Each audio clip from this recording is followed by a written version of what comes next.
Assalamualaikum warahmatullahi wabarakatuh. Bertemu kembali bersama saya Bapak Warsim di channel kita dari Jendela SD. Hari ini kita akan melanjutkan pembelajaran kita untuk kelas 5 tema 4, sehat itu penting.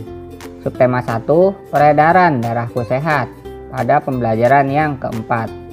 Di pembelajaran kita yang keempat kali ini, fokus pembelajaran kita adalah bahasa Indonesia, IPS, dan PPKN. Sebelum kita mulai belajar, mari kita berdoa terlebih dahulu. Berdoa, mulai. Berdoa, selesai. Oh ya, jangan lupa tekan dulu tombol subscribe dan aktifkan loncengnya, supaya kamu tidak ketinggalan update video dari channel ini. Baiklah, mari kita ikuti pembelajaran berikut ini. Siti, Dayu, Beni, Edo, Lani, dan Udin teman satu kelompok. Mereka sedang mengerjakan tugas kelompok. Tugas yang dikerjakan membuat berbagai macam pantun, seperti pantun kanak-kanak, pantun muda, dan pantun tua. Mereka bekerja sama dengan baik. Tidak ada satu anggota pun yang tidak melaksanakan tanggung jawabnya. Ayo menulis. Setiap anggota kelompok memiliki tanggung jawab yang harus dilaksanakan. Identifikasilah bentuk tanggung jawab setiap anggota kelompokmu. Tuliskan hasilnya dalam buku tugas. Di sana terdapat kolom tanggung jawab setiap anggota kelompok adalah sebagai berikut. Maka alternatif jawaban yang kamu berikan adalah 1. Melakukan tugas sesuai kewajibannya. 2. Mengerjakan tugas dengan semangat. 3. Menyelesaikan tugas yang telah diberikan. Dan 4. Membantu teman yang mengalami kesulitan. Tugas kelompok telah diselesaikan dengan cepat oleh Siti dan teman-temannya. Lani, Beni, dan Udin ditunjuk untuk mewakili kelompoknya membacakan pantun yang telah dibuat. Lani bertugas membaca pantun kanak-kanak. Pantun kanak-kanaknya sebagai berikut. Jalan-jalan ke kota Blitar. Jangan lupa membeli sukun. Kalau ingin menjadi pintar, kamu harus belajar dengan tekun. Burung camar di tepi pantai. Pantai indah banyak ombaknya. Jadilah kamu anak yang pandai, sudah pasti banyak temannya. Lumba-lumba ikan pintar, pandai bermain lingkaran api. Dari kecil hingga tumbuh besar harus taat Abi dan Umi. Beni bertugas membacakan pantun muda. Pantun mudanya sebagai berikut. Padi kering karena dijemur, masukkan karung diikat tali. Jika kamu berbudi luhur, tentu tahu membalas budi. Indah nian burung kakak tua, terbang tinggi tanpa ragu. Telah lama tidak bersua, hati sedih karena rindu. Udin membacakan pantun tua. Pantun tuanya sebagai berikut. Tingkap papan kayu persegi, sampan sakat di pulau angsa. Indah tampan karena budi, tinggi derajat karena bahasa. Sultan Leman di pekan Sabtu, pengawalnya membeli lada. Jangan melawan kepada guru, orang pelawan hatinya buta. Anak orang Tanjung Ampalu, senja hari pasang pelita. Luka tangan oleh sembilu, luka hati karena kata. Pantun di atas adalah pantun kanak-kanak, pantun muda, dan pantun tua. Semuanya hasil kerja kelompok Siti. Semua pantun dibuat 4 baris. 2 baris dalam setiap bait pantun di atas merupakan sampiran. 2 baris berikutnya merupakan isi pantun. Ingatkah kamu pengertian pantun anak-anak, pantun tua, dan pantun muda? Untuk mengingatnya, kerjakan soal berikut. Ayo menulis. Apakah pantun kanak-kanak, pantun muda, dan pantun tua? Tuliskan dalam kolom berikut. Nah, di sana terdapat kolom ya. Maka alternatif jawaban yang bisa kamu berikan adalah pantun kanak-kanak adalah pantun yang memiliki kaitan dengan masa kanak-kanak, yang mana pantun ini menggambarkan makna sukacita. Kemudian pantun tua adalah pantun mengenai kehidupan masa muda yang berisi atau bermakna perkenalan, hubungan asmara dan rumah tangga, perasaan kasih, sayang, iba, iri, dan nasib. Pantun tua adalah pantun mengenai orang tua, budaya, agama, dan nasihat. Pantun merupakan cara yang tepat untuk menyampaikan nasihat bagi individu maupun kelompok.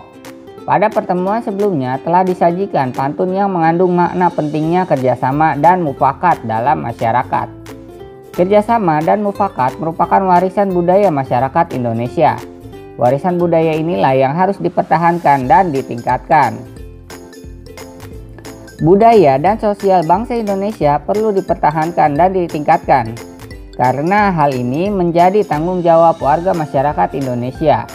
Budaya dan sosial diantaranya adalah sebagai berikut.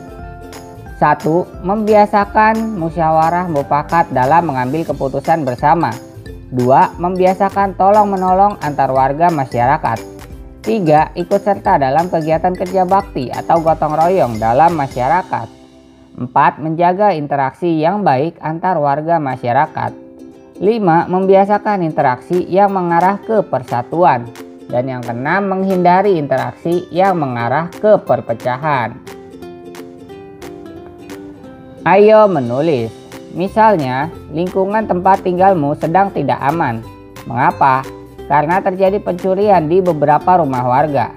Apa yang harus dilakukan warga masyarakat di tempat tinggalmu? Siapakah yang bertanggung jawab atas keamanan di lingkungan tempat tinggalmu? Kemukakan pendapatmu dan tuliskan pada kolom berikut. Nah, di sana terdapat kolom ya. Maka alternatif jawaban yang bisa kamu berikan adalah 1. Hal yang seharusnya dilakukan warga masyarakat adalah semua warga masyarakat bertanggung jawab atas keamanan di lingkungan tempat tinggalnya. Menjaga keamanan lingkungan merupakan kewajiban semua warga masyarakat. Kegiatan yang dapat dilakukan untuk menjaga keamanan di lingkungan tempat tinggal adalah dengan melakukan ronda malam. Kegiatan ronda malam dilakukan secara bergantian oleh warga. Jadwal ronda dapat ditentukan melalui musyawarah RT. Kemudian 2. Petugas yang bertanggung jawab atas keamanan di lingkungan tempat tinggal adalah yang pertama, itu ada petugas siskamling atau ronda ya. Alasannya karena petugas ronda bertugas antisipasi dalam penanganan masalah yang ditimbulkan karena adanya gangguan keamanan masyarakat atau musibah dan bencana alam. Kemudian yang kedua ada Polri ya, karena Polri memiliki Bintara Pembina Keamanan Ketertiban Masyarakat atau Babin Kamtibnas yang tugasnya hampir sama seperti Babinsat TNI. Lalu ada Satpam Kompleks ya. Satpam bertanggung jawab atas keamanan lingkungan karena ia ditugaskan atau berkewajiban untuk menjaga lingkungan. Siti dan teman-teman telah mengerjakan tugas kelompok. Kemudian mereka bersepeda berkeliling kampung tempat tinggalnya. Mereka bermain dengan bersepeda sekaligus berolahraga karena berolahraga dapat menjaga kesehatan tubuh. Siti dan teman-temannya mempunyai hobi yang sama. Hobi mereka bersepeda. Tiba-tiba ada seorang pengendara sepeda motor dan seorang ibu yang membonceng memberhentikan Siti dan teman-temannya. Kedua orang itu berhenti di pinggir jalan. Maaf adik-adik, saya mau bertanya, apakah adik-adik ada yang mengetahui rumah Pak RW? Ternyata kedua orang itu menanyakan alamat rumah Pak RW. Bagaimana seharusnya sikap Siti dan teman-temannya? Karena Siti dan teman-temannya sebagai warga yang baik dan bertanggung jawab untuk memahami hal ini, lakukan kegiatan berikut. Ayo menulis, bagaimana sikapmu ketika ada seseorang yang menanyakan alamat rumah Pak RW di kampungmu? Tuliskan pendapatmu pada kolom berikut. Maka alternatif jawaban yang bisa kamu berikan adalah menjawab dengan ramah dan menunjukkan letak rumah Pak RW. Apabila orang yang bertanya belum paham, kita dapat mengantarkannya menuju rumah Pak RW dengan tetap bersama-sama teman-teman kita. Bila kita sendiri, maka carilah bantuan orang dewasa yang kita kenal untuk mengantarkan orang tersebut. Baiklah, cukup sekian video pembelajaran hari ini dari Bapak. Like jika kalian suka videonya, dislike jika tidak suka, serta jangan lupa share kepada teman-teman kalian yang kelas 5 SD, supaya mereka lebih mudah dalam memahami pembelajaran yang lama. Tuliskan juga komentar kalian pada kolom komentar di bawah supaya Bapak tahu di mana saja hal-hal yang perlu diperbaiki, serta sebagai bentuk support atau dukungan kalian kepada channel ini. Subscribe channel ini supaya terus berkembang dan memberikan informasi yang bermanfaat dan informatif kepada kalian. Kurang lebihnya Bapak mohon maaf, Bapak akhiri. Terima kasih. Wassalamualaikum warahmatullahi wabarakatuh.